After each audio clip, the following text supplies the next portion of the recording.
درانو کتونکو السلام علیکم. زه محمد سلمان همدرد د حق غږ پښتو چینل خبري لنډیز کې ستاسو کوربه اوس تاسو پام را اړوم د مهمو خبرونو لنډیز ته. ټولګټو وزارت ویلي چې د کابل کمپنۍ له پله د وردګو ولایت تر دراني بازار پورې د دویم لین سړک د جوړولو چارې ګړندۍ شوي دي. یاد وزارت ویلي چې پر دغه پروژې تر 1.3 میلیارد افغانۍ ډیر لګښت راځي چې د یو خصوصي شرکت له لوري د افغان دولت په ملاتړ جوړیږي. د ملګرو ملتونو د بشري حقوقو عالي کمیساري ویلي چې پر غزې د اسرائیلو بریدونه ښایي جنګي جنایت وبلل شي.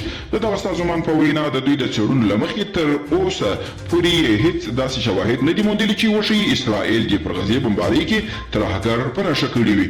د پاکستاني پارلمان او د پښتون ژغورنې غورځنګ مخکښ غړي محسن داوړ ویلي چې د طالبانو پر افغانیت شک لري، ځکه د ده په وینا که طالبان افغانان وای نو بیا ولې د پاکستاني جنرالانو په وینا په افغانستان کې جګړه مخ او افغانان ووژني.